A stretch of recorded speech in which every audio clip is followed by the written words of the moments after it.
and kick. It's me, Reese Gardner, in the comms box with Scott Rankin, and Jay Kennedy is behind the scenes, pressing all the buttons, bringing you these live pictures. I'm excited for this one, Scott. It's been a while since we went to Lincoln. Yeah, it certainly has. And, you know, things are starting to get tasty in the middle of that pack as well. All of a sudden, we're just starting to find out what our championship picture really starts to look like. We're beyond the halfway mark on the season now. We are starting to head. The dregs is probably the wrong word, but really probably the spice of the season is where we're on to. So Pennsylvania Challenge Night, getting in more involved into that also means that not only is this critical for one championship, but it's the season in a season as well that also plays host to what we're seeing tonight. And, well, that's where we're standing right now. 2 rounds complete of the Pennsylvania Challenge. Nathan Vanderwacker is currently on top, but not by much, from Tanner Pettit and Aidan Forster, the duo from Tanner Pettit Racing. Gowans, Walker, and Clayton Davies, the third TPR driver, rounding out your top 6 ahead of Tim Ryan, Joel Berkeley, Harry Stewart, and Riley Hutchison. Harry Stewart was earmarked by series admin Brady Baldwin as one of the drivers who should be strong at Lincoln today. So there's potential for him to make up some points here, but it's quite a bit of points to cover to get up to Wacker there. He and Tanner Pettit almost locking horns for this sort of sub-series within the main championship. Yeah, so not confirmed. And remember, realistically, over the last couple of times that we've actually been out there, the big issue that we've got is perhaps everyone's been starting to get a little bit more aggressive over the last couple of weeks, and we've noticed some drivers have been on the slide, some drivers have been on, you know, the way up. But realistically, we talked very early on in the championship about Clayton Davies' potential in this one, but his form lately is just not there. It's lacking. Hardware issues have really been there. How about the Trout Racing team, guys? Since that little bit of an adjustment behind the scenes and things going not necessarily the way that they would have liked, well, you know what? It might have actually been a little bit of a blessing in disguise, and we've actually been seeing a slow trend of improvement from that group of guys as well. So yeah, absolutely. Very steady improvements. And this is another track where the Trout Racing cars will probably be strong. Those guys have a lot of experience in midget racing, which usually races around tracks like this. The shorter they are, the more likely you'll be seeing a Trout Racing car at or near the top.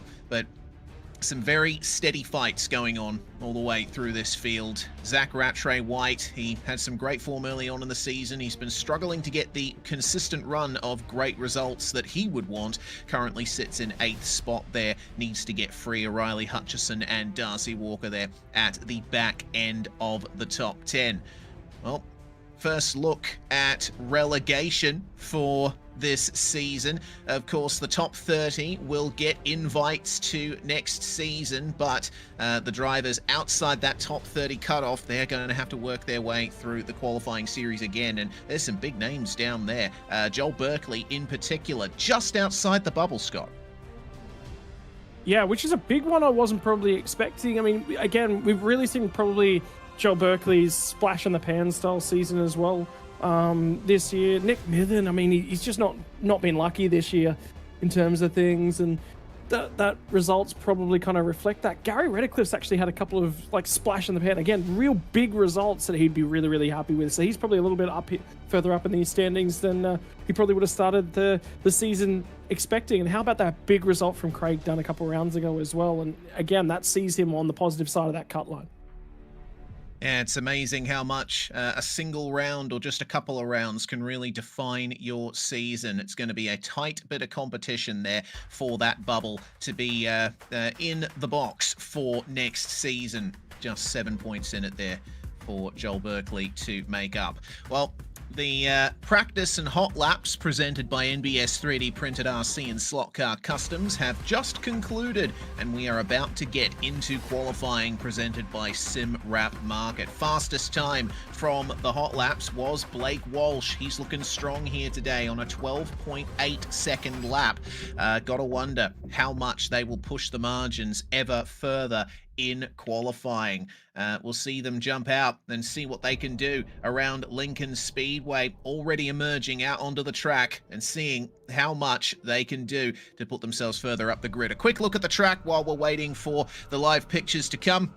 It is 603 meters in length, Lincoln Speedway. One set of turns markedly tighter and sharper than the other. Turns 3 and 4 have a bit of a V shape to them that turns 1 and 2 do not, which really could affect how drivers attack the circuit when we get into that A main. It's a 35 lap.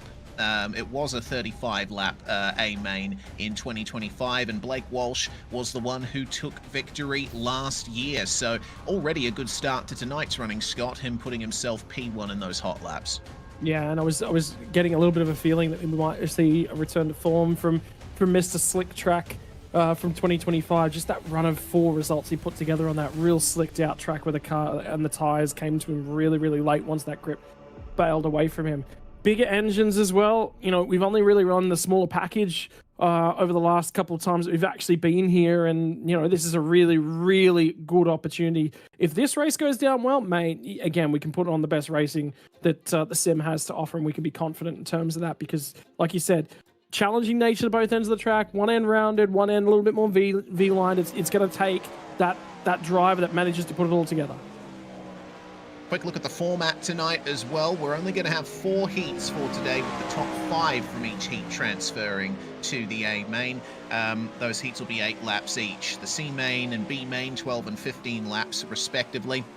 We'll be having our redraw for A main start positions within the top 10. The heat winners competing for positions 1 to 5, and second place competing with the spinning wheel, of course, for positions 6 through to 10 in second place there. Another 35-lap A main scheduled for today. There were 4 cautions in 2025, but we're running the 410s this season, Scott. The cars are a little heavier, but they're also quite a bit more powerful, and they carry a ridiculous amount of speed around these turns. There is potential for the A main to run to a shorter time tonight, but on the other side of the coin, more powerful cars that really rip that clay up, more potential for cautions.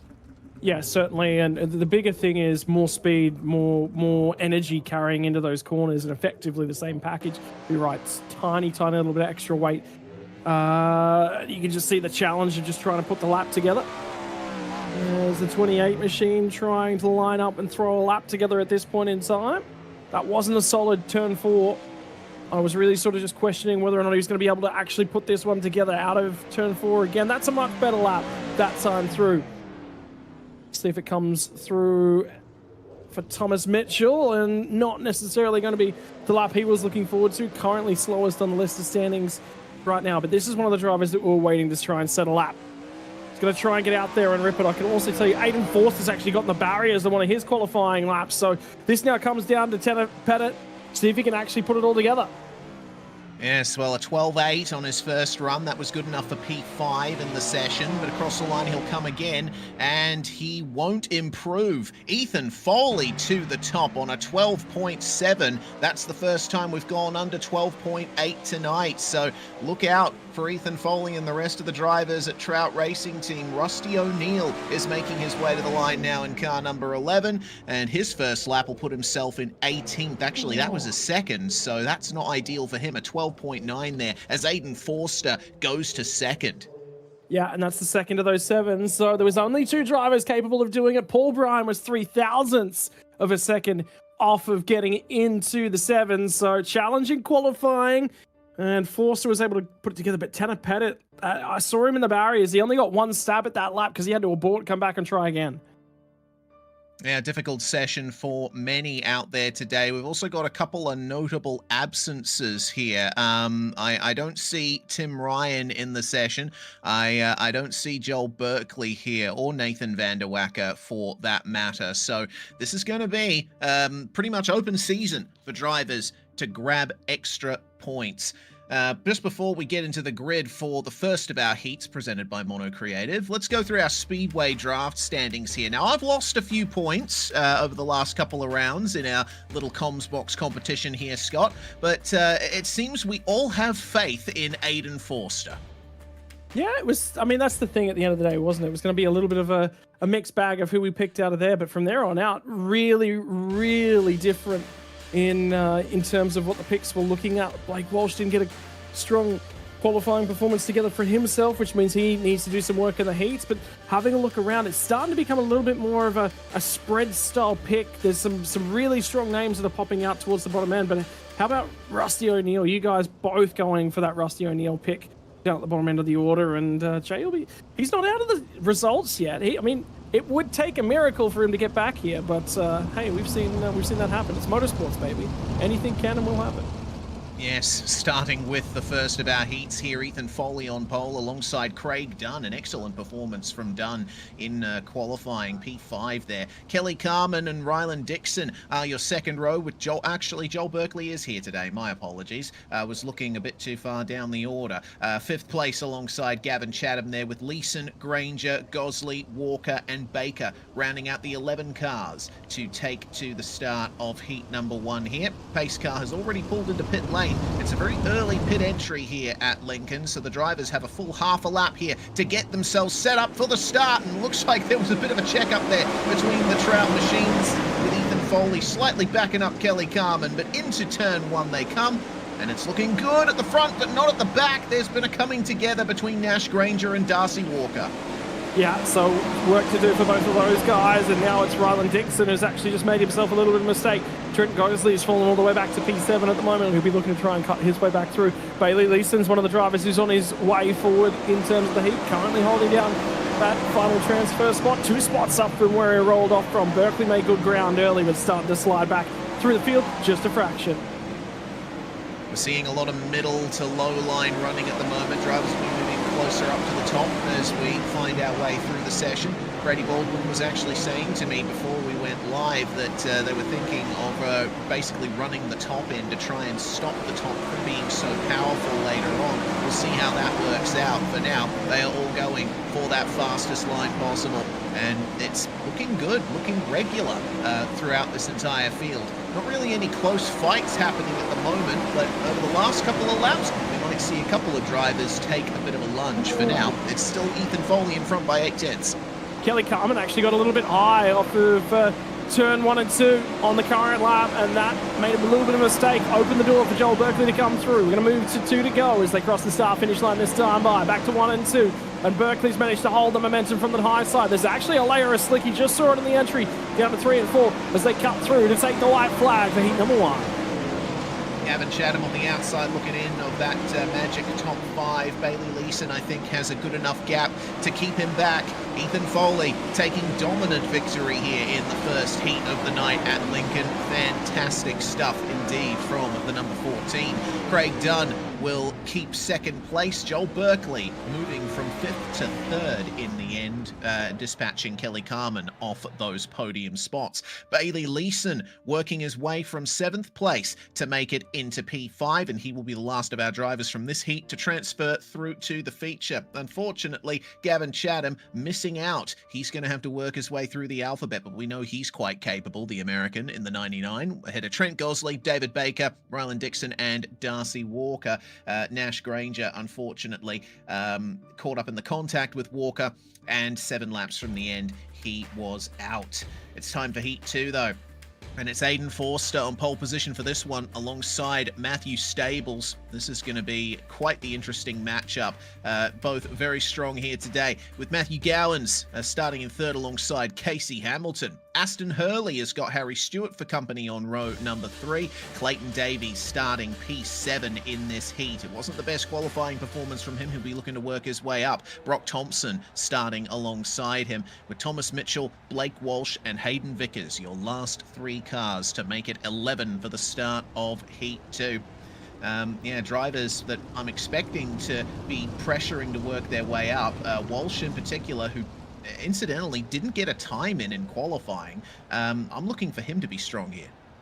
Yeah, and we're just starting to see some of that slick groove start to be made available to us at the top side. So as that cushion sort of works its way up and the loam works its way up, have a look at the extremely dark patch down over here. So that was actually hiding underneath the loam in that first heat, because they started a little bit lower and then it moved its way up. So that will play a part right here, and they're starting to move more towards that high side. We're just a fraction above the middle of the groove now. We're already trending towards the top. Yeah, it's been very quick. Lincoln is one of the tracks where you run a particularly high amount of downforce on these cars, and we're seeing it in action now as Aiden Forster gets one heck of a jump over everyone else. And into turn one they come. Matthew Gowans protecting second spot then from Staples, moving a position up. Nice trade between those guys. Aston Hurley, Harry Stewart, they're all behind, but into the wall for Brock Thompson. Starting out a P8, he is at the back and with damage, and they're almost going 3 wide for position here. This is the battle for 4th place, and what an incredible fight it is. Stewart up high, and cutting underneath is Aston Hurley. Doing a great job right now. Yeah, he set that slide jump straight through the middle, 3 wide, and he got the drive off and got the job done. And now he's looking to try and chase down these front couple of cars as well at the moment. And it's going to be Forster from Gowans from Stable. Harry Stewart is the driver that everyone's trying to track down at this point in time, because that gives you a relative point of confidence. Staples made a mistake. Oh. Stewart's now back into it. Cars up and over. Hurley's deep is done. Oh, after a really good first couple of laps, he got tagged by Clayton Davies, who tried to get up the inside, coming into turns 3 and 4. Actually, 1 and 2, my apologies. Blake Walsh and Clayton Davies, they now sit 8th and 9th, and they're 2 of the drivers that we expected to be doing a bit better here today. This is the fight for 4th. Those last couple of positions in the transfer, that's Thomas Mitchell in the blue number 28, trying to work his way into those transfer spots, but it's between Casey Hamilton and Harry Stewart side by side here, and getting into the back of Hamilton there was Thomas Mitchell, and I think his chances of getting into the transfer are done. Not necessarily, but he is going to take a little bit of luck from here on out. He got 2 wheels up in the air for an extended period of time down the front straightaway, and into turn 1 and turn 2. To the bottom of 1 and 2 on the final time goes Casey Hamilton, trying to steal a spot away, but it's car number 20 who's dominated heat number 2 from lights out to flag, and here he'll come through to take it away. Gowans just about caught in the battle for the best of the Matthews. And Harry Stewart will lock on a P4. Casey Hamilton, the final transfer. Very nice top 5 indeed. Casey Hamilton losing a position out of that one, but Stewart working his way into the transfer spots as he would have wanted. Thomas Mitchell missing out. Hayden Vickers, Clayton Davies, Brock Thompson, Blake Walsh, and finishing in 11th spot, in fact not finishing, is Aston Hurley, my apologies, who got involved in that contact at the back of the field. It's time for the grid for Heat 3. It's Paul Bryan starting on pole alongside Tanner Pettit. Baxter Trueshape, one of the Trout Racing Team drivers, going to be starting P3 alongside Gary Redcliffe. And then Rusty O'Neill, also of Trout Racing Team, has got James Oliver for company on row number 3. Nick Mithen and Oscar Ames share the 4th row with Riley Hutchison, not setting a qualifying time, starting P9. Neither did Zach Rattray-White, who starts in 10th. And then Ethan Bastian, again, no time in qualifying, starting in 11th spot. There's a lot of drivers here who, we're just waiting for that real read on what their pace actually is. We're not going to get much of that opportunity to have a look at it, but alternatively as well, we're starting to get the point in the season. We've got a couple of bad races sort of back-to-back as well. I just wonder whether or not there might have been some penalties coming through. Regardless, we've got an opportunity to have a look at them here, and Tanner Pettit was not quick in qualifying trim, and that's worthwhile pointing out for him, P7. I think he will be very, very disappointed with that result. The good news is, good enough for the outside of the front row. Redcliffe's presented with an opportunity, as is Rusty O'Neill. We've seen good results from these guys. When they get themselves locked in, they can focus on that feature. Yeah, it's a little bit less work for you to do.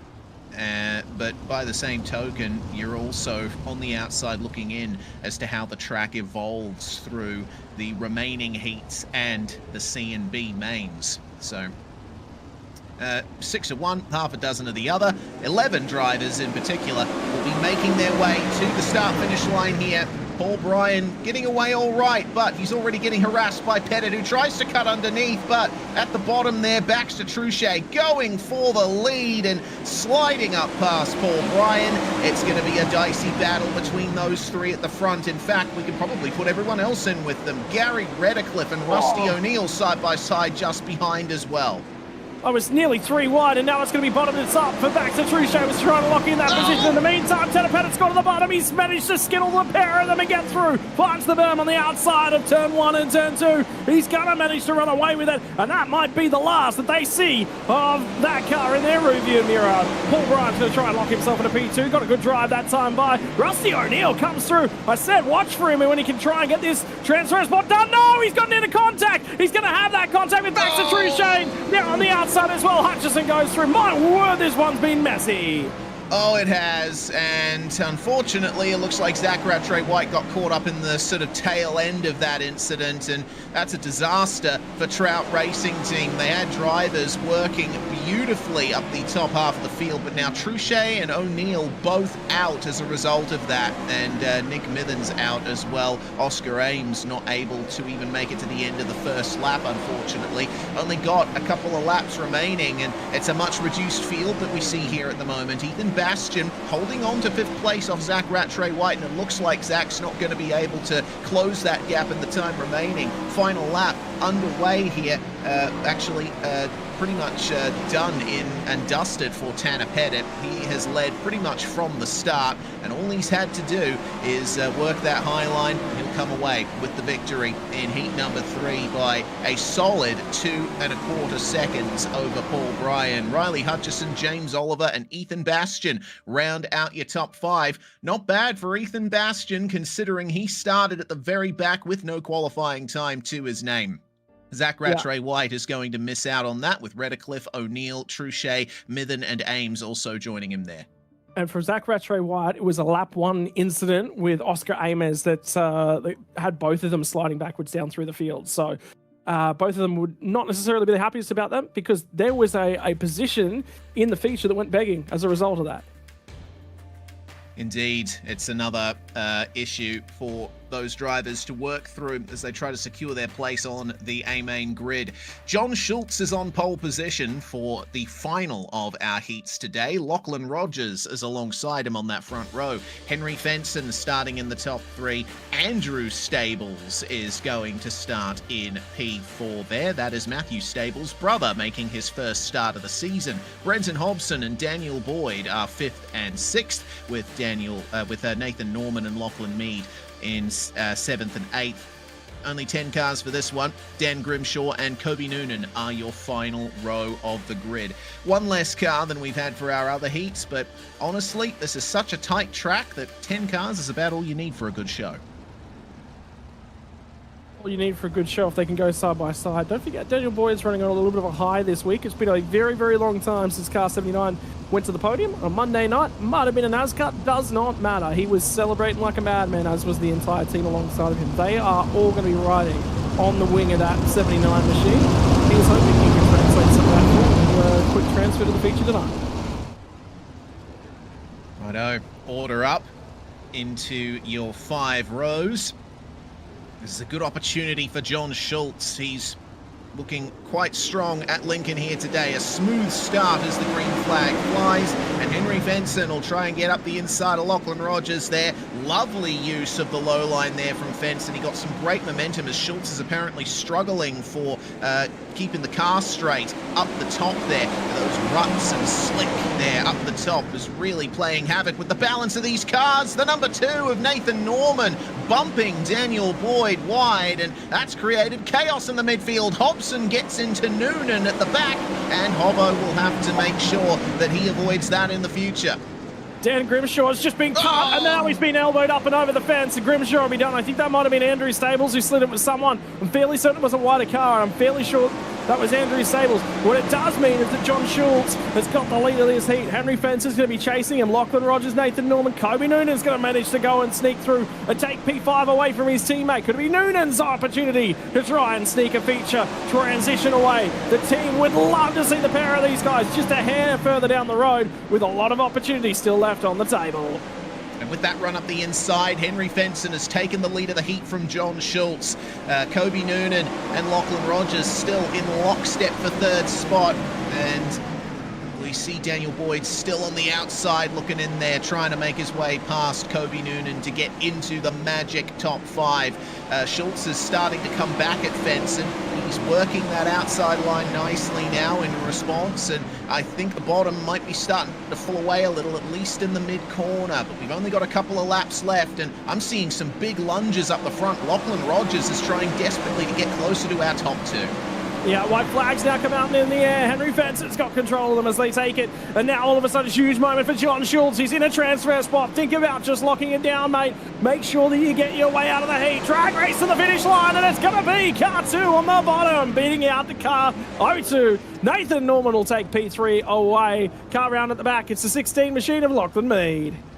Yeah, problem coming out of the last corner there, and Lincoln's one of those tracks where the start-finish line is a bit closer to turn 1 than it is to turn 4, so that would have been an awkward drive forward there. Henry Fenson ultimately taking victory. He worked the inside line very nicely there, and John Schultz tried to make that high side continue to work, but I think it's starting to result in a bit of a shift in the balance of power there. Nathan Norman and Lachlan Rogers 3rd and 4th ahead of Kobe Noonan. That's your top 5 to transfer straight through to the feature grid. Daniel Boyd missing out by about 0.6 of a second there, with Brenton Hobson, Andrew Stables, Lachlan Mead and Dan Grimshaw your field. And Grimshaw, of course, getting sent up into the barriers, which is far from ideal for him.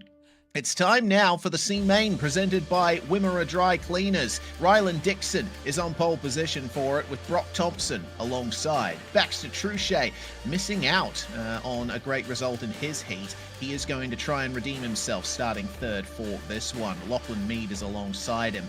Darcy Walker didn't end up getting to the finish very well in heat number 1, starting 5th alongside Blake Walsh, who also had a P10 finish in his heat despite great potential. Nick Mithen, he was he retired from heat 3, starting alongside Dan Grimshaw, who retired from heat number 4. Nash Granger, another retirement from the heats. He'll be starting 9th alongside Aston Hurley. It's just retirement territory central for all these drivers at the back of this field. Oscar Ames, the last of them to get it going here today. Oh boy, a lot of open potential here, Scott, for drivers to turn their night around. That's it, but the big thing is you got to be in with a chance. You got to give yourself every opportunity. That also means not only do you have to be fractionally circumspect, but you've also got to be quick at the same time, and risk versus reward. It all ends at the end of this one, and so therefore this nearly, we would have to say, promotes the more aggressive driving style, because look, you weren't transferring through to the feature anyway. May as well just get that fraction more aggressive, because it's all on the line. The top 4 from this heat, from this race, my apologies, will get into the B main.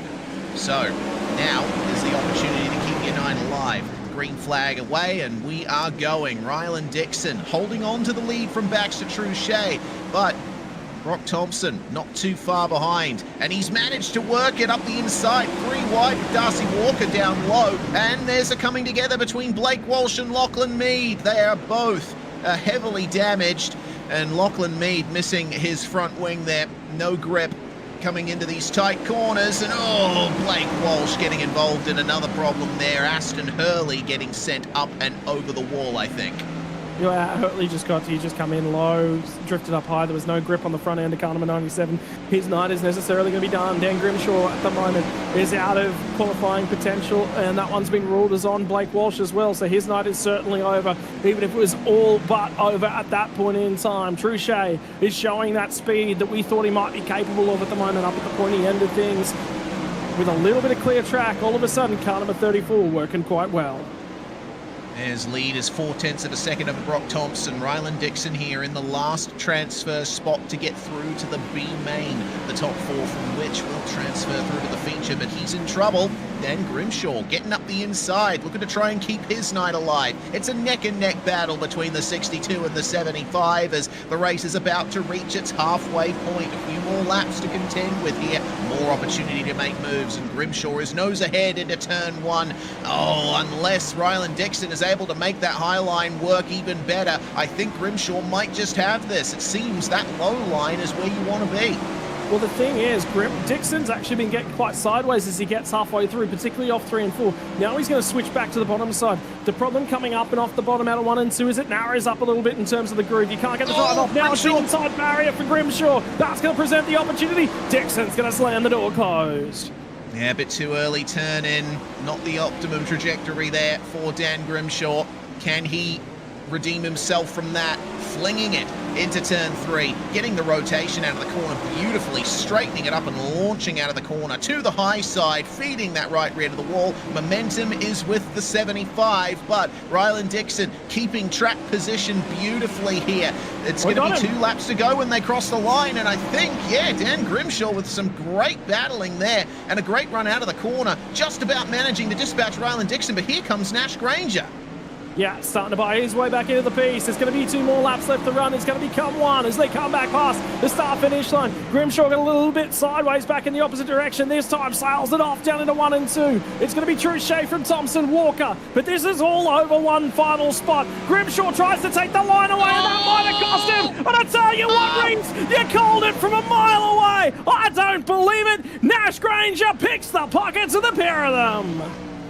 What an incredible end of the race there for Nash Granger. All he had to do was sit back and wait for those 2 to come together. Grimshaw got into that inside barrier again. That opened the door to Ryland Dixon, and Dixon just got into Grimshaw on the way out of the corner. And, well, Nash Granger says, thanks very much, guys. I will take that final transfer spot into the B main behind Baxter Truchet, Brock Thompson, and Darcy Walker. We say goodbye to Ryland Dixon and Dan Grimshaw, who put on a great show in their fight for 4th place. Nick Mithen and Lachlan Mead, Aston Hurley, and Blake Walsh, unfortunately not making it. And, well, Blake Walsh particularly will be found wanting after tonight. This is a track that we expected him to be strong at, and it just didn't work out for him with Oscar Ames, the final driver in the C main.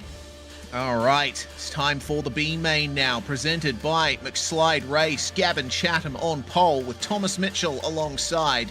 We're going to have Zach Rattray White starting alongside Daniel Boyd on the 2nd row, with Trent Gosley in 5th alongside Hayden Vickers. Gary Redcliffe and Brenton Hobson, row number 4. David Baker and Clayton Davies, the number 10 starting P10 for this one, ahead of Rusty O'Neill and Andrew Stables. Then it's our top 4 from the C main: Truchet, Thompson, Walker, and Granger. 16 cars, all fighting again for just the top 4 positions. This is the last opportunity to make something of your night and get into the feature. But for those drivers starting at the back, they've got the whole world ahead of them and not many friendly faces. Right, I was just going to say one little thing. Nash Granger is giving me a little bit of that last moment Bradbury feeling. Could you imagine if he gets through to the feature after that moment? Ooh, wouldn't it be something? Wouldn't it be something indeed? We'll find out in 15 laps time then, as Gavin Chatham has led us away on the start. Big outside run there from Thomas Mitchell, but he got a bit crossed up over the ruts there on the exit of 2, and Rattray White keeps 2nd place for now. But there's jostling going on further back there. Baker, Redcliffe, and Truchet all involved in that particular incident. It looks like Brock Thompson was as well. So they're out, and that just leaves 13 cars out on track. Make that 12 as Hayden Vickers has come into the pits, and his night is done too. Clayton Davies up to P6. Could be P4 if he pulls this off. My goodness, this is close. Not only is he going to get down there and have a go, it was Trent Gosley that was on that bottom line. Now it's Carter 10 looking at the back end of the 79, and they have heavy wheel-to-wheel contact. Clayton Davies is looking for an opportunity to try and cut his way through. Brenton Hobson is going to go and get himself eliminated from this one. An incident further down the pack. Davies bottom to top. He's going to sneak that one away. Rattray White's nicked the lead away from these guys, but that's not the point that we need to be watching at the moment. 3 cars throwing it at each other for the race lead. 3 cars throwing at each other for the transfer. Make that no longer for the transfer. It's now Clayton Davies challenging to move out a few spots better up out of this one. It's like Clayton Davies is running on fast forward. How he managed to make up all that track position, I will never know. He is right on the back now of this fight here as Thomas Mitchell tries to work past Gavin Chatham. But I think the more slicing and dicing they do, you see Davies getting closer in the number 10 behind. He is just working the wall through 1 and 2, isn't he? Has to cut underneath, though, to get into third place on Thomas Mitchell. Just manages to keep it out of the guardrail and maintain momentum out of 4. And that's Clayton Davies to third place. Now Thomas Mitchell has to look behind him because Andrew Stables and Daniel Boyd are starting to chase him down. And there's still time in this one. We're only just past the halfway mark in terms of our B main. And now Rattray White is trying to show a clean pair of heels out in front. If he can skip clear, all of a sudden it's under control. Chatham just relinquishes the spot. Davies is comfortable up against the wall. Chatham cannot find any speed up there. And Davies is going to run around the top and nick that spot off. Now he's up to second. Now all he's got to do is lock in and just consolidate this one. But I don't think for any stretch of the imagination, Clayton Davies wants anything less than a dub out of the B main. Have a look at those gains that he's been making over the last few laps. A massive 4/10 that he gained on Zach Rattray White that time by. You can see that Zach is struggling a little bit on the slick. Davies is just able to maintain more speed up the top. The car seems to be set up a lot better for that high line, but Davies cuts down low. It doesn't quite work that time by. We've got 3 laps to go when we cross the line next, and it's going to be a huge battle between the 17 and the 10 here. They finish in this order no matter what they finish, what their finishing order is. As long as they're in the top 2, they will make it onto the feature grid. But Davies wants the glory. He wants the change between starting on the inside versus the outside. This is going to be an incredible final lap. He edges ever closer as the drivers are about to see the white flag come out. Here they come down the start-finish straight. And is this going to be the place where Davies pulls the move? Not quite. He's going to try and line up an inside run out of 2, but Rattray White has gotten some pace back. I think he might have just done enough to cover Clayton Davies in the end. A desperate move to the inside, but nothing Davies can do. Rattray White wins ahead of Davies, Thomas Mitchell, and Gavin Chatham. That is your top 4. I was just keeping half an eye on that final spot as well. Stables was starting to run down Chatham. Chatham, from about the midway point of that heat off, just started to lose a little bit of time. And I was thinking he might have been a little bit vulnerable. Mitchell's going to transfer out of this one. And I tell you what, my team boss, so he'd be happy I didn't actually pick him tonight for the fantasy draft. I think that might have worked in his favour. Yeah, I think it might have too. We will say our goodbyes and our commiserations to Andrew Stables, making his first start, Daniel Boyd, Darcy Walker, Trent Gosley, Rusty O'Neill, and Baxter Truchet, who ended up finishing 1 lap down. The drivers that didn't make it to the finish: Brenton Hobson, a penalty assigned to him, Nash Granger, Gary Redcliffe, David Baker, Brock Thompson, and Hayden Vickers, all out within the first few laps of the race. And a real shame for all of them. This is one of those tracks where sometimes you just roll the dice. Speaking of rolling the dice, we're about to do that in effect. The spinning wheel is getting set up in the background in preparation for our grid redraw presented by Australian Speedway Results. And we're going to be deciding positions 5 through 8 first, the drivers that finished in second place in our 4 heats today. While we're waiting for all of that to come up, Brady Baldwin is with us in the comms box. What do you think of the racing tonight so far, Brady?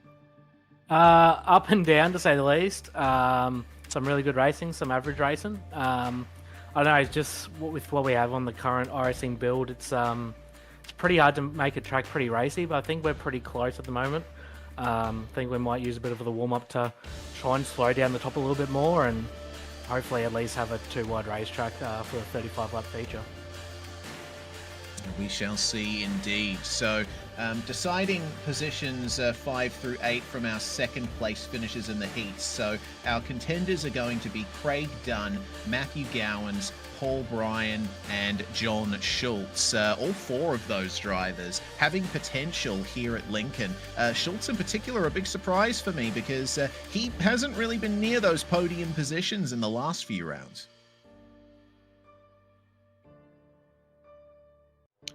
Yeah, there's been a few guys back down there with a little bit of pace. And the big thing I think we said at the top of the show as well is that what we're starting to see in the back half of this championship race is different guys are starting to show a turn of speed. Speaking of one guy that's actually been showing a turn of speed over the last couple of weeks, Craig Dunn, you got what it takes tonight? Because I know there was a big result a couple of rounds ago and you were just sort of oozing off of that. Do you think you can put in a big performance here tonight yet again?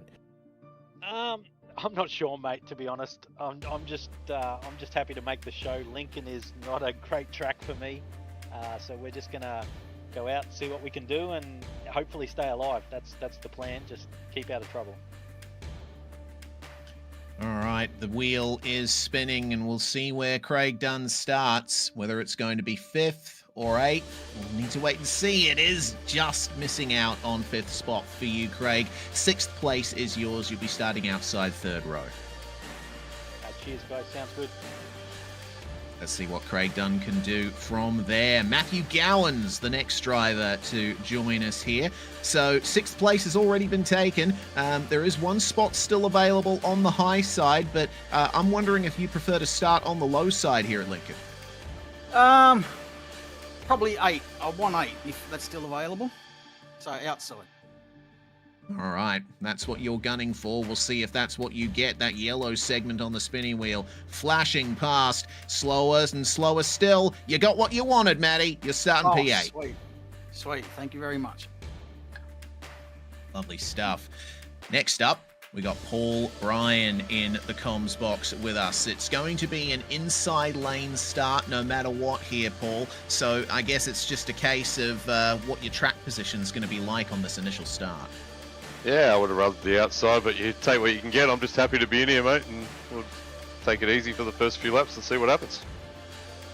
All right, wheel is away, and now it's all down to momentum, much like it is on the racetrack. And it stops on 7th spot there, Paul. So regardless, still a top 10 start here for Lincoln. Let's see what you can do from there. Wish me luck. Luck wished. And finally, John Schultz, it looks like you've managed to secure yourself P5 on the start here for the A main. Lincoln seems to be smiling on you. Yeah, I suppose an hour or two's practice beforehand helps too. Indeed. What do you think the start's going to be like here? It's been a bit of a rough go of just wearing that track in. Top versus bottom has been a big point of contention. Yeah, look, I reckon the track will be good for the feature now, like where it is. I like a slick track, so I mean, I'm just going to kind of try and search for the grip. At the moment, I think it might play out a bit low, but hopefully it might just wear out at the bottom and we can start just swinging it through the middle and come out wide. Well, we'll see if that works out for you, John. Congratulations. Thanks for joining us. Now we are going to bring in our heat winners, starting with Ethan Foley, another driver who really loves these short tracks. This is quite a big potential here for you, Ethan. You had really good pace in the heats, and you could take advantage even further in the feature, especially if the wheel stops on P1. You've got pole. Well, that's good. That's good to know. I guess I'll just try to keep my nose clear and whatnot. Well, you'll have a clear track ahead of you off that initial start, so big congratulations there. Aidan Forster, next driver to join us, and we're sorry to tell you that pole position is now out of contention, so I guess what you'd be wanting to go for is a front row start, surely. Yeah, front row would definitely be helpful. I think we'll have a really good track here. Hopefully we can get some warm-up, and actually track's actually probably the best it's going to be all night. So hopefully he just advances it here and leaves some grip in the track and we can race all over it. So a front row starting spot would definitely make it a lot easier, especially once the track locks down. It's probably going to lock down later, and that'll definitely help us out, just get us a head start. Well, you wanted a front row start, and a front row start is what you get. Second place is yours. We'll definitely take that. Best case scenario with what we're given. Well then, Aidan Forster will continue his preparations as we bring in his teammate, Tanner Pettit.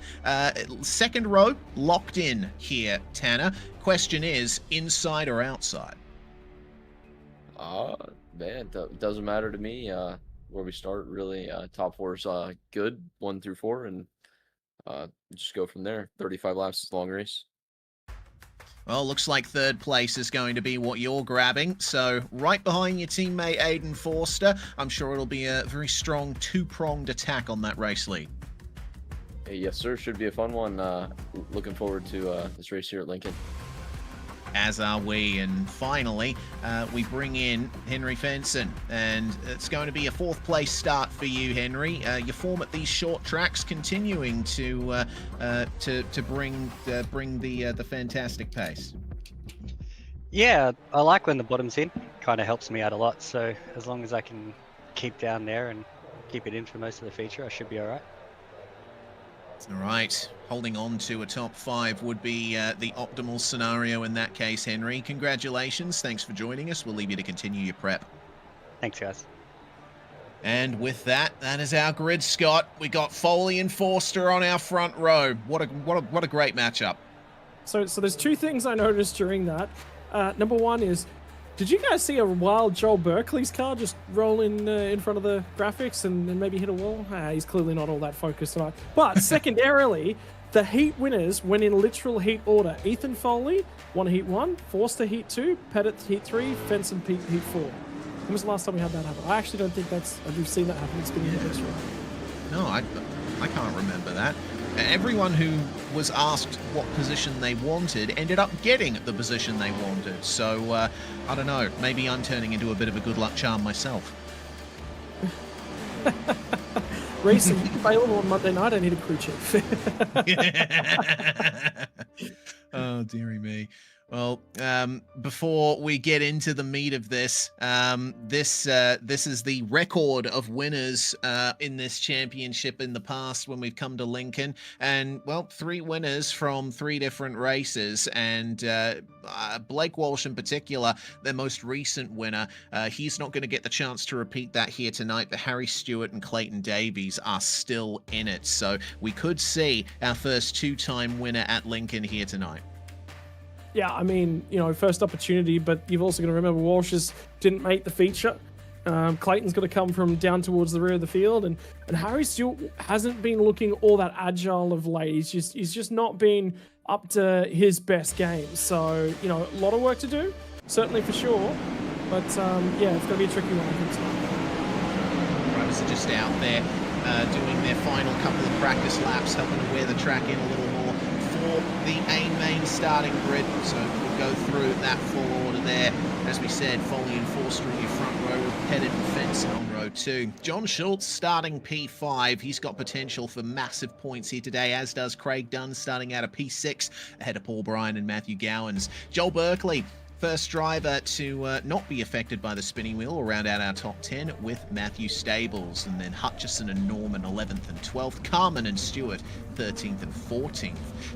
That'll be interesting to see what Stewart can do from there. Oliver and Rogers are row 8. Bailey Leeson and Casey Hamilton both putting on some great drives throughout the night so far. Bastian and Noonan rounding out your top 20 ahead of our drivers who were able to make it in from the B main. Clayton Davies is appearing twice for some reason, so we'll try and get that one fixed. Thomas Mitchell and Gavin Chatham are your last 2 drivers. Zach Rattray White is going to be the driver starting in 21st and taking the place of Clayton Davies' clone. Yeah, I don't know who wins there. Do we lose by getting a second Clayton Davies dropout? Does Zach Rattray White win? I think he'd like to sit back, watch, and see what ZRW. But anyway, you guys have apparently got ZRW. I would prefer actually Clayton Davies. So look, it's what it is. So I've clearly managed to get in the background and work some mischief. But yeah, look, big opportunity. I think Ethan Foley, it's been coming for him, and that's the big thing that you sort of got to think about. This result's been coming for me for a fair while. We've certainly seen him progress and really find himself and really find that talent and ability. He's going to be harassed the whole night long. And, a couple of weeks back, one mistake, one opportunity was all that it sort of was there and robbed him of that big result that he's been looking for. And the big news is he gets another opportunity here tonight. And now he'd be thinking about that. But the biggest thing that he's got to do is let that go right now, focus on the next corner that's in front of him. That's it. Yeah, all that matters is the track in front of you right now. And, well, you have to look behind to see how dusty this track has become. We saw it in the C and B mains, just how dry and slick the track is getting, particularly on the entry to these corners. That slick is going all the way through and looking a little patchy in places. So there is potential for drivers to find one of those fresher patches and give themselves a good bit of momentum in the mid-corner. But all of that will blend into the background as we get the call to the green flag. Ethan Foley leads us away here for round 11 of the ASRG Sprintcar Pro Invitational Series, and he has got a solid lead as the Tanner Pettit Racing teammates go side by side for second. Henry Benson still holding on to P4 as they find their way into turns 3 and 4 there. John Schultz getting up the inside of Benson, trying to grab a top 4 finish here, but he is getting harassed himself by Paul Bryan and Craig Dunn, who are trying to break into that magic top 5. Solid start for Ethan Foley though, 4/10 in the lead after only 2 laps complete. Yeah, but now it comes to the real pressure cooker. He's got to sit there and he's just got to get harassed and harangued. If he taps that wall wrong at any point in time, you know that both of those guys behind him are going to pounce. Schultz was looking for a little bit of speed down the bottom, but he sat in the slick in 1 and 2. The big difference is, if you know, have a look at the Tanner Pettit Racing cars. They're able to just hug right the way down the bottom for any of those cars that are trailing, and here comes that potential for a move. They're both moved down the bottom at this point in time. They're starting to find some speed at that right rear. I think over here in 1 and 2, though, if they move up, no, look, he just moved a fraction off the bottom. Didn't quite find the drive, and that means advantage back Ethan Foley. Yeah, Foley clearly looks a bit stronger in turns 1 and 2 than he does in 3 and 4, and he's riding up on that guardrail on the exit of 4 as well. He'll need to be careful of that. We've seen many wall collisions in the past that have resulted in big crashes like that, and to the lead goes Tanner Pettit just in time for the first caution to come out. That's so lucky. Please tell me Foley got it back, because that would be horrendously unlucky. He's got control. He's in control. I think timing and scoring might have Foley ahead. I think Ethan Foley might recover it. It does, yes. Foley currently sits ahead of Pettit, so the move was made, but maybe just an instant of a second after this happened here. Rattray White mired back in the field, trying to work his way forward a bit more, gets into, who was that on the bottom there? Jay will find out, but Rattray White getting turned around as a result of that. But I gotta say, it's been good to see, not only about 7 laps done before we saw our first caution, James Oliver being the car Zach Rattray White made contact with, but that contact in particular wasn't that hard, so everyone's still rolling. Yeah, I think he'll be okay. It was just a light brush, car round, cars scattering everywhere in and around him. Rattray White would go to the rear, but he's okay. It turns out Ethan Bastian, who was going to take to the start of the A main, having technical issues, and he was not able to get onto the grid. So not all of our starters are actually running at the moment. We are down to 23, but commiserations to Ethan Bastian. Hopefully those technical issues are sorted out in time for the next round of the championship. Real shame especially because Ethan Bastian hasn't made it into many features this year. Up into the green flag period once again. Oh no, and, Foley! Ethan Foley into the wall, and that's going to create a huge concertina. Pettit gets involved, Fenson gets involved, and that's just created a wide open scenario for anyone looking to finish second or below. That is huge. Yeah, it was a pack of about 5 cars in about second that all went for that outside lane because that's the preferred groove right now. And Foley made a minor misstep, got the wall, and it stuck in the wall. Look at how lightly that car was about ready to pivot back down the track. It was literally that last possible inch before the car started to drive itself off the corner. And look at all the important cars at the front end of the the field that got involved in that one. Yeah, Clayton Davies ended up getting tagged on his way through as well. But yeah, Tanner Pettit first on the scene there, and we almost saw Paul Bryan have a massive incident in the midst of all of that as well. Lucky escape for a few, but crucially, pit window is still open for the first 15 laps. So the drivers involved in that have made their way into the pits and gotten repairs done, but Ethan Foley has not. I think that mistake was enough for him to call it a night there. He's disconnected. Such a shame. Heartbroken, yeah. Yeah, that's disappointing. Mate, when he's in the middle of the field, he has a pretty reasonable night. It's a pretty quiet night, and he gets to the front twice. It's just, my word. Particularly with how close he was. It was, what, dying stages a couple of weeks ago. Absolute dying stages. Right, so what you're seeing going on at the moment as well is race control just sending those cars. They've just come down for their fast repair. Effectively, you need a damaged race car repaired, you got to go to the rear of the field. You don't get a free pit stop, come back out, in the middle of the field. No, you got to go to the rear. So that's what they were just sorting out there. Yes, so as we are doing back-to-back restarts here, this one is going to be single file, which should result in a little less drama. But it also means the opportunity is open for more sends. Here we go then. Aiden Forster leading John Schultz to the line here to get the green flag started once more onto lap 8, and Schultz is getting caught up on the slick there. He's lost all of that momentum, and Paul Bryan's coming up on him to try and grab second off him. Meanwhile, Hutchison and Gowans are close for third and fourth, and Gowans round the outside. And we see Matthew Stables getting involved as well. Craig Dunn has found the wall out of turn 4, and now he's moved back to 17th place. But looking a bit further forward, that purple car on the inside, Matthew Stables, he's doing all right, but it seems like the momentum has just come back to the top again.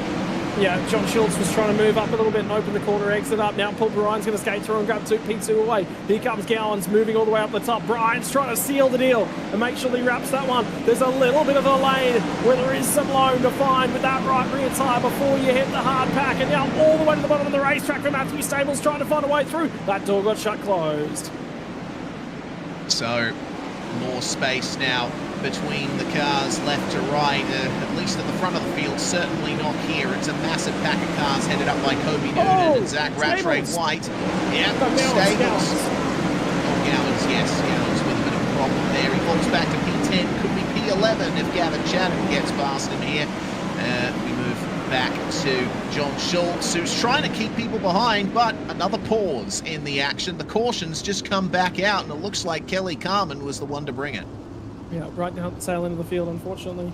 Off of 3 and 4, Craig Dunn's also involved. He's going to be diving into pit lane and get the backup car. We are just about at the point where that cuts away, but you could just see how slick it is. That's Fenson. Fenson. Yeah, unfortunately, Fenson getting tagged there as he was trying to get up the inside there. There was a coming together just ahead of them involving Craig Dunn, no, Kobe Noonan, actually. Kobe Noonan and Zach Rattray White coming back together. Meanwhile, on the restart lap, we saw Craig Dunn had an incident, and this is what happened. So he's got the number 2 behind him, Joel Berkeley up ahead. Just a compression there as Berkeley tried to get closer to Matthew Stables, and Dunn backing out of it very wisely and escaping to heavy damage. Yeah, light contact, but light contact keeps you alive, so you'd rather take that than anything else. Still going to be 21 laps to go here on this restart. Still a fair bit of time, but they're doubling them back up yet again. That middle is no man's land at the moment. Down in 3 and 4, there was just a thin line where there was some loam left, and over here you can see that little half groove down off the wall as well is where it is. Bottom has completely gone away in 1 and 2, and I think it's mostly gone in 3 and 4 now as well. So we're looking to the middle to provide the best runs for some of these drivers here. So back to double file. Aiden Forster leads us away. Riley Hutchison dipping underneath Paul Bryan as they make their way to the green flag. And oh, have a look at them all fanning out, trying to search for grip contact between John Schultz and Joel Berkeley. And that creates a huge concertina towards the back of the field. Lachlan Rogers and Tanner Pettit have come together. And I think Pettit has found big damage there. His wing's gone and he's out, but there's no caution. And Paul Bryan's just lost his front wing, I think, as well. He's suddenly got a little bit of damage at the front end of that. John Schultz was trying to make up some ground, and again, he's just looking like he might be the cork in the bottle. Here comes the 99 machine. I can tell you, Pettit's day is done. He's out of the server. Berkeley did not get that good restart. You already commented on the checkup. Now, keep an eye on him as Clayton Davies going to try and get to his inside. All right, here we go. Big battling here towards the middle and back of the field. Berkeley's found his way up to 8th there in the number 9, and John Schultz is dropping down the order steadily. He's managing to keep up some good average pace, but I think his car's just in the wrong place every time someone tries to make a move on him. He's also got a ton of cars up ahead of him, which isn't going to be helping his sight lines very much. Meanwhile, Gavin Chatham and Paul Bryan side by side. James Oliver, in fact, the driver that Paul Bryan's trying to make his way past and sent up into the wall. Paul Bryan doesn't have a front wing on that car, so he couldn't quite get it angled into the turn properly. Yeah, James Oliver was the car that got up and heavily into the barriers, but it is on for those minor placings right now. Hutchison's managed to get his way through to P3. Joel Berkeley's finally done. He's out of here as well. Hutchison manages to go and sneak away in P2, but it's just a scramble fest in the middle of that field right now.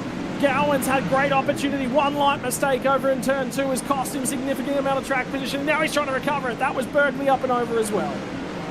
Yeah, I think deciding to make his way into pit lane to signal the end of his night, and ended up turning up and over in the midst of it all. Meanwhile, further back, oh, that's some contact there. I think that was Clayton Davies there getting into Harry Stewart, and in the midst of it all, Henry Fenson and Craig Dunn trying to recover spots here, but they are really struggling to find any pace here on a rapidly deteriorating track. Look at Matthew Gowans, though. He's going to move into 4th place here if he gets this move done properly. Nice straight run out of 4, and he's past John Schultz. Yeah, and the big thing for Gowans is he's having a big, strong season. Remember, Schultz is having a great night at the office as well. Hutchison is actually somewhat managing to go with Aiden Forster as well. You would think that Forster would have scarpered off down the road. That has not happened whatsoever. And Aiden Forster's actually moved to the bottom of the racetrack yet again. Yeah, looks like there's a small strip of fresher clay down the bottom now. You can't really see it behind the guardrail. Yellow flag is out, and Clayton Davies is the car that brings out the yellow flag. It's disastrous for Tanner Pettit Racing tonight. They only have one driver in the field now, and it's the leader. Well, you say disastrous. The big thing is this is a great opportunity for Car 20 to just slam that door closed potentially on championship. Could you imagine if he goes on to win this thing? This is huge opportunity to really run free, and that's just a solo mistake for Clayton Davies. It's clearly becoming more and more difficult to keep the car out of the wall if you're running the high line. There's so much slick up there that if you get your entry trajectory even slightly wrong, that right rear is just going to slide up into the barrier, and from that point there's really not much you can do to arrest the spin both sideways and up and over. Maybe trying to line them up to have a crack at going green flag. This time I don't think it'll happen. No, we're not going to be going green. Pace lights are still on. So the big issue we're going to see at this point in time is I was just keeping half an eye on Aiden Forster. He'd moved down quite a little bit. I'm just wondering whether or not he's managing. And he's going, look, I've got a little bit of advantage. This is a great opportunity to search around that racetrack and see if, I need to move around. Well, I've already got that red. So that's what he's looking at. John Schultz is in prime position for one of his best ever finishes, and Gowans is thinking about another podium. He'd love another podium to cap this year off. Yeah, Gowans has had some brilliant form this year. He's always been there and thereabouts up there. And it's time for the green flag to come out once more to begin the 25th lap of 35 green here. Gowans also joining Aiden Forster and trying to make that low line work. Hutchison staying a little bit further up the racetrack, just hoping that there's still some grip up there. Paul Bryan, James Oliver, Bailey Leeson and Gavin Chatham all fighting together for 6th spot here as Schultz is finding that fresh patch there in the middle of turns 1 and 2. This is going to be tight. Harry Stewart catching up to them as they go 3 wide for 8th. I nearly tried to go 4 wide. I thought they were going to be on exit. as they started to get side by side. You can see Paul Bryan's now really struggling just to get the car to do what he wants all the way up to the top. Harry Stewart bounces off a couple of cars. Gavin Chatham was one of them. Then he gets into the fence as well. Rattray White slung himself all the way up and around the top right now. Starting to run out of time. We're under 10 to go. Bailey Leeson's going to be the 52 machine trapped on the bottom. Side by side for third, Gowans and Stables together, and I see Riley Hutchison trying to build some momentum for a move on Aiden Forster now. He's been gathering that momentum up through turns 1 and 2 and trying to sling it ever closer in 3 and 4. It is on here at the top of the field, but there's only going to be 6 laps remaining when they cross the line next. The pressure is building ever higher. Gowans has cleared Stables, but we got another yellow flag, and that's the number 28 of Thomas Mitchell, and I believe Nathan Norman as well, potentially. Was that Rattray White in the pits? And Kelly Carman and Thomas Mitchell. Yeah. Those were the two. Well, all over, done and dusted for Thomas Mitchell and Kelly Carman. You'll see them here. Carman in the 33 and trying to sling it in there. But it looks like it was a checkup induced by Harry Stewart that ended up bringing those two cars together. Craig Dunn, unfortunately, as well. Harry Stewart's the car that's actually been called at fault for that one. He's got to go to the rear. Yeah, here's Craig Dunn's view of it all. It happened right in front of him, and he just cleans up into Kelly Carman, spins it round. The car is still rolling, and it appears has escaped any significant damage, though, so I think a lucky escape from Dunn there. Rattray White just got by Harry Stewart there, and I think that slight bit of contact just threw Stewart off his rhythm. I've noticed that he struggled a bit out of turn 1 to keep the car straight even earlier tonight, so yeah, consequences of that. Half of the issue, basically, as you're transitioning back off of 1 and 2, is that the banking sort of drops away a little bit and you get a little bit... So right here, heaps of grip. This is about as high as you want to get, and then you want to point it down a little bit, because as you get to this point in the corner, the car just wants to trend to the right, and see how it narrows fractionally. That's the issue that they're having at this point in time. They just can't get those right rears of the car to lean over, so you've got to point it and shoot it down that straightaway and think about where you want the car to end, basically, when you turn it down the hill. Well, turning it down the hill through 4 for the restart. Potentially the final one here. 5 laps to go, and it's still Aiden Forster and Riley Hutchison on top. The yellows come out immediately again, and it looks like potentially Harry Stewart was the one to bring it out. No, Stewart was already down. It was Matthew Stables, got in a little bit too hot in the rear end, come around on him in 1 and 2. Right, so apologies for that little error there. And yeah, we'll see it on the SimRat market replay here. Stables trying to retake 3rd spot from Gowans, but yeah, caught that inside guardrail. And when you feed the front left into the inside wall, when there is one, not present at every single dirt oval, that transfer of momentum is enough to just swing the car around. Yeah, it just takes all that speed off of that inside, and doesn't it? Just transitions that weight, they bounce around, the weight transition's funny, and it is what it is. We are losing them like flies here tonight. There's going to be about 4 laps left to go when we go back to green flag racing. So again, it's going to be Aiden Forster who has control. But if I'm going to put this in your mind, Reese, if I'm in Hutchison's shoes, I'm having a go. I'm just going to have a lob. Yeah. Because, mate, I'm on the podium, but I'd love a win. I just want to nick one. And Forster, he needs this big points night. So P2 is huge for him. Yes, indeed. Well, we're about to decide it here. Gowan's still holding on to 3rd spot. Schultz has found his way back into 4th. Paul Bryan with no front wing in 5th, ahead of Leeson and Rattray White, who cannot get unstuck from each other down low there. They're still stuck together. And wow, Henry Fenson just took advantage to side through to 6th spot. Incredible stuff. But John Schultz, a massive slide out of turn 2. Paul Bryan and Henry Fenson right on the back of him. Rattray White, I think there might be something wrong with that car from his earlier coming together. It's swaying around as the Eclipse machine, and it's not getting sideways. On the way into turn 1, the caution's back out again, and I think Matthew Stables was the one to bring it out. Yeah, dropped all the way back through the field, and I think his night is going to end up being done. He immediately jumped on the radio and said, "Apologies, guys, that one's on me." Up and against the fence. Ouch! Right into the flag stand. See how he mounted the guardrail there out of 4. Early on, before Ethan Foley retired, I saw him doing that a couple of times. Well, I guess you get your answer as to what happens when you end up mounting that guardrail. Yeah, it's just a little bit too far, isn't it? He's up, he's into it. Just too much momentum up and over it. And unloads the car. At that point, the car can't turn left at all. There's nothing he can really do. He's got no ability to turn that car whatsoever. And unfortunately, that's what it is. Mate, again, one good launch from Hutchison. One good launch. Mate, on this restart, I'm just sending it. I'm just going to send it because, again, I'd love a P2, but whoa, a win. It just tastes so much sweeter. Yeah, what other option do you have? Full credit to Barney the Flagman, by the way. He didn't even flinch in that crash. Here we go then, past Barney for what will be the second last time. And 2 laps remain here, and he is going for it as Riley Hutchison gets very close to Aiden Forster on the way into 1. Big slide down the back straight there. White flag coming out. Are we going to get the theatre pack finish that we were hoping for here at Lincoln Speedway? Matthew Gowan's trying to angle for the inside, and Hutchison angles for the inside, but I don't think it's going to be enough. Forster protects the inside. It might be! And he is going to come out in the lead, taking the win in the A-Main here at Lincoln.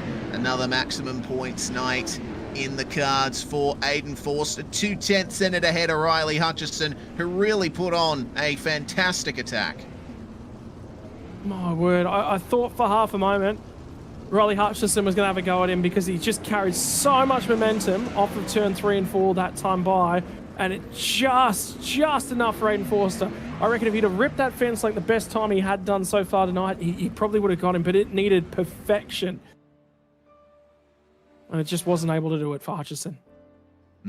As close to perfection as you could get, though, for Aiden Forster, who started incredibly well in this feature and held on to that top position practically the whole way. Riley Hutchison, Matthew Gowans, going to join him on the podium. Henry Fenson, we thought he might have been down and out for a bit, but he managed to work his way back up to his starting position of 4th. That's impressive. Ahead of John Schultz, who gets his best result of the season, P5 in the feature. Ahead of Zach Rattray White, who had to work his way from outside the top 20 to finish P6. Paul Bryan finishes where he started in P7, or at least before the redraw took effect. Gavin Chatham started dead last, and he managed to work his way up to P8. A very impressive recovery from him. Same for Kobe Noonan, who gets a top 10 alongside Casey Hamilton.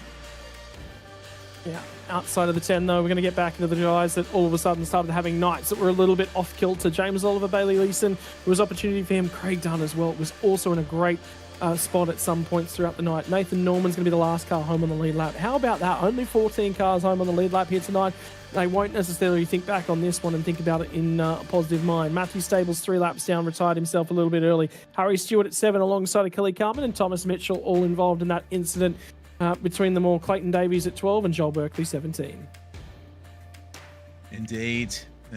Finally, retirees, including Lachlan Rogers, Tanner Pettit, and Ethan Foley, as well as Ethan Bastian, who couldn't take to the start. Pettit and Foley in particular, both of them were a practical shoe-in for a podium on pace tonight, but Ethan Foley making a mistake from the lead to put himself out of contention there after just a few laps worth of green flag racing. A real shame for some, but celebration for others, including Aiden Forster, who joins us now from that winner's lane. Aiden, you're on top again here at Lincoln, and it's another great points haul to help you try and extend that championship lead.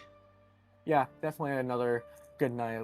Maximum points we could get. So we'll take it. We're going to keep trying to click off the good runs. It can change really quickly. So we're going to still come back next week and we're going to do our job. Hopefully we can end up with another interview top 3. And yeah, we had a really good season so far. I think that's win number 5 or 6. So we're going to try and keep it rolling. Yes, you didn't have much of a view of what was happening behind you, but I can tell you it was chaotic, and I think your point advantage will grow just due to the amount of heavy hitters that ended up getting caught up in incidents here. The track did deteriorate quite harshly in the middle of the race there. By the end of it, it didn't look too fun to drive. Yeah, it was definitely tough. With this new update, the tracks have been really wonky, especially once they slick off. he gave us the best track he could, which appreciate him putting in the effort. And the tracks that we've had because of iRacing's update really affect the racing quality. So I appreciate Brady for putting in all the time he does and trying to get us the best league we can run. So yeah, we all have the same tracks though. We're all trying to do our best, and yeah, hopefully we can get a change. Well, thanks very much for joining us, Aiden. Before we let you go, is there anyone you want to thank for your team? Yeah, first of all, I gotta thank Tanner. He puts in a lot of time to help us out. Gotta thank Jimmy P. Mac Tools, 1425 Photography, Aces Up Some Sport, C Photography, Trackside Collective, Blake Carrick Racing, Ethan Johnson, Simrep Market, is everybody that helps out. Fantastic stuff. Cheers, Aiden. We'll catch you next time. Yep, appreciate it, guys. Number 20, Aiden Forster, your winner from today. Finishing in second place and putting on a great drive at the end, Scott, was Hutchison, who you stood by with. Riley, obviously, it's been such a big last couple of months for you guys, and so much of a big change around in the way that things are operating. I just said in all the dying stages of that one, mate, you can taste a win. You can just about reach out and touch it. Was there any thought of trying something for Aiden Forster ahead? Oh, look, definitely. I feel like I had something, but just the cautions kept stuffing my momentum. But nah, I think I just got. I'm not a sprint car guy, so I'll take a second place any day of the week. But yeah, no, yeah, pretty good. In terms of championships, you guys have whatever has happened since the founding of Trout Racing Team. It's just about all starting to come together for you guys. You nearly look like something's just re-incentivized you to just drive forward and really, really have a crack. I don't know what's going on over there at the moment, but you guys have looked so much quicker since the change. Yeah, definitely. Yeah, just a lot more test laps, I think, and we just bond a lot better. All of us are in the Discord on a Wednesday night, a couple of hours before, just practicing, running laps, making sure we're all like comfortable in the car. Don't need to do anything to the setups, and yeah. Finally, Riley, it's been a big old year. It's finally time to get an opportunity to thank some guys that have made it possible. Who gets it done for car number 2 for Trout Racing Team? Yeah, definitely Baxter from Trout Racing Team. Everything he does, all the work he puts in. Ethan Foley, same as well. Unlucky to him tonight, but yeah, him. Rusty O'Neill, yeah, he helps out. Kelly Carmen, yeah, couldn't do it without him. He's like always just trying to make me improve, tells me what I can do better. And yeah, just everyone else. Just wouldn't be able to do it without him. Brady for the league and yourself and your team for the broadcast. Mate, congratulations on P2. I know this one is going to taste extra sweet. Like we said, the last couple of months have been tough. Getting it done tonight's a big, big comment towards the back end of your series, and we'll see you out again next week. Yeah, definitely. Thank you. Finally, we're going to take one step down. Final step on the rostrum. Driver, the number 8, Matthew Gowans. Yes, indeed. That blue number 8 is looking especially good on the podium today, Matthew, backing up a really good recent run of form from you. Starting out of 8th spot in the feature, there was plenty of chaos both ahead of you and behind. How did you manage it? Yeah, I don't know what happened to them front runners early on. I went down low in 1 and 2 and came out in 2nd spot, and I didn't know what happened. I thought my car just found the bloody bit of rocket fuel or something, but then I realised there was a crash. And then yeah, I was up in the top 3 or 4 then after that main crash, and then I threw a slider to take second from Paul in 1 and 2, and I hit the wall and put me right back. Then I just had to dig in a bit and work a bit harder and just show patience, and then just feather the throttle. It was crazy. You couldn't get on the throttle at all. And I think that factored into your very tight battle with Henry Fenson at the very end of that race. You would have seen him creeping up, getting closer, making his recovery. Did you think that you were in trouble of losing your podium spot at that point? No, I didn't hear anyone. Only when I made a couple of mistakes. And I was a bit worried on the restarts if they threw like a slider or something. I wouldn't have had anywhere to go. But I didn't really hear anyone behind me, and I was just and I was just saying to the boys before you dragged them in for the interview, I was doing like a kind of a middle slider line in 1 and 2 on them restarts to catch the cushion on the exits. So I couldn't see where them cars were during most of the corner, and I was just hoping they didn't get in the wall. If they got in the wall, I wouldn't have seen them, and I would have just hit them, So thank God they didn't make a mistake. They drove well. Indeed, they did, as did you, in fact, finishing on the podium and finishing second in your heat as well. All up, a fantastic night for you at Lincoln. Is there anyone you want to thank for it before we let you go?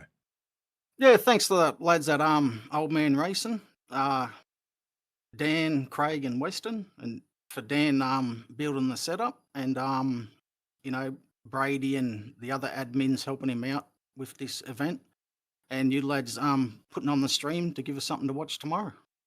Much appreciated.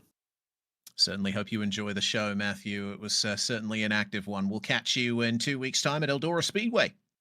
Cheers. Bye.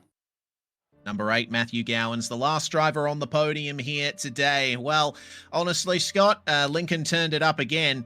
And now we're going to be going through our Speedway draft scores. So this is what we started on at the beginning of the night. And, well, I put Aiden Forster, Matthew Gowans, and Zach Rattray White on my list. And they all managed to finish in the top 10, 2 of them on the podium. Meanwhile, well, I'm very happy to see an over 2,000 score there. But you did all right as well, Scott. Last of us, but still close enough.